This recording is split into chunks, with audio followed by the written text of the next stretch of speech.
చాలు సాగర్, చేసింది చాలు. ఇక నేను దీన్ని తట్టుకోలేను.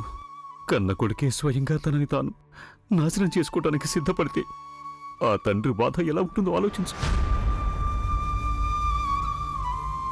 ఇప్పుడు నీకు అర్థం కాదు, నువ్వు కూడా తండ్రి అయినప్పుడు అప్పుడు నీకు అర్థం అవుతుంది. తల్లిదండ్రుల సమక్షంలోనే వాళ్ళ సంతానం బాధపడితే అది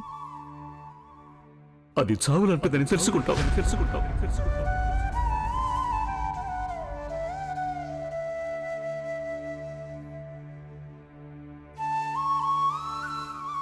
నాకు తెలుసు, నేను చాలా పెద్ద తప్పు చేశాను. నేనొక నేరస్తుణ్ణి. ఇటు నీకు అటు గంగకి కూడా అపకారం చేశాను.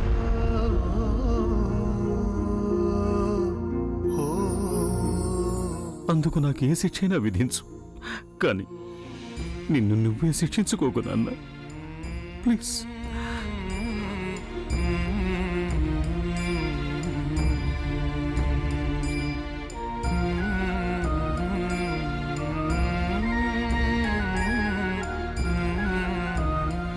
ఏంటండి ఈ పని? నా కొడుకు ఇలా అణువణువున చచ్చిపోతూ ఉంటే నేను తట్టుకోలేదు. నువ్వు కావాలంటే నా గొంతు నొక్కి చంపే, కానీ నాన్న ప్లీజ్, దయచేసి నీకు నువ్వే అంత పెద్ద శిక్ష విధించుకోకు. మా అబ్బాయి ఇలా ఈ విధంగా ప్రవర్తించడం నేను చూడలేకపోతున్నాను.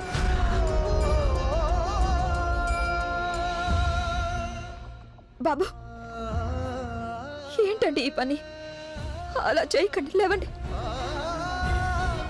నేనేదైనా భరించగలను బాబు, కానీ మీరిలా బాధపడుతుంటే మాత్రం తట్టుకోలేను. ఎవరి ముందైనా మీరిలా బతిమలాడుకోవడం కొంచెం కూడా బాలేదు బాబు. అది కూడా కన్న కొడుకు ముందు.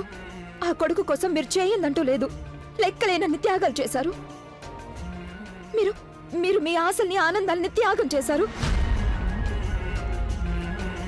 వీల్లేదు బాబు, మీరు తల వంచకూడదు. అది వీల్లేదు. సంతానానికి వాళ్ళ తల్లిదండ్రుల పాదాల వద్దే సర్వస్వం ఉంటుంది.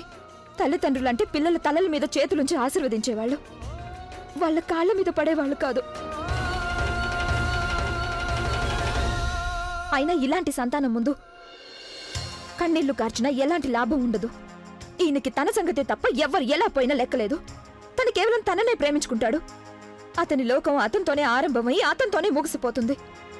తనకి తన బాధ, తన గౌరవం, తన అవమానం మాత్రమే ముఖ్యమవుతాయి. అంతే, తన గురించి ఆలోచిస్తాడు. వేరొకరితోటి అతనికి ఎలాంటి సంబంధం లేదు. అలాంటి వాడు మీ బాధను ఏం అర్థం చేసుకుంటాడు బాబు? అర్థం చేసుకోడు. సాగర్ పెళ్లి చేసుకోవాలని నువ్వేగా నిర్ణయించుకున్నావు. అలాంటప్పుడు వేరొకరిని నువ్వెందుకు తప్పుపడుతున్నావు? నీ నాశనానికి వేరొకరు కారణమని ఎలా అంటున్నావు? నీ బలహీనతని దానివల్ల కప్పిపుచ్చుకోలేవు. చూడు ఒకసారి బాబుని. చూడు సాగర్, చూడు బాబు వైపు. ఆయన చేసిన తప్పేంటి? అసలు బాబు తప్పేంటి? అమ్మా, అలాంటి వాళ్ళది నిజమైన ప్రేమ కాదు, అది వ్యామోహం.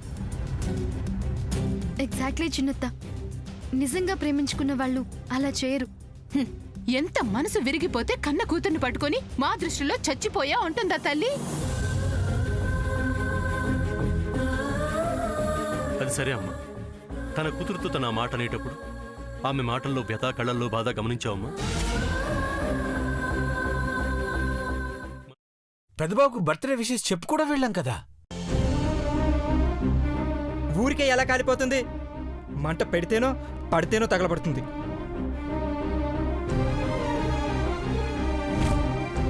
కరెక్ట్ చిన్నబాబు, నీకొచ్చినట్టే నాకు డౌట్ వచ్చింది. పార్వతే షర్టును తగలబెట్టిందనుకుంటా.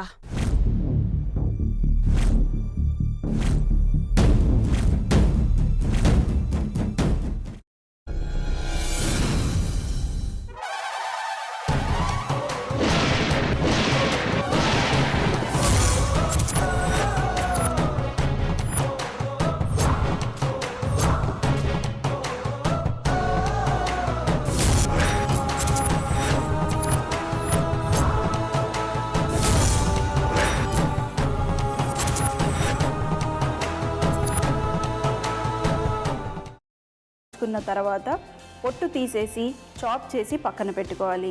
ఒక ప్యాన్లో కొద్దిగా నూనె వేడి చేసి అందులో ఆవాలు, మినప్పప్పు, శనగపప్పు, కరివేపాకు, సన్నగా తరిగి పెట్టుకున్న ఉల్లిపాయలు వేసుకుని 1 నిమిషం పాటు వేయించుకోవాలి. ఆ తర్వాత కాల్చి కట్ చేసి పెట్టుకున్న వంకాయని కూడా అందులో వేసుకుని బాగా మిక్స్ చేసి బౌల్లోకి ట్రాన్స్ఫర్ చేసుకుని అందులో తగినంత చిక్కటి పెరుగు లేదా పల్చటి పెరుగు వేసుకుని మిక్స్ చేసి అన్నంతో కానివ్వండి, చపాతీతో కానివ్వండి సర్వ్ చేసినా చాలా బాగుంటుంది.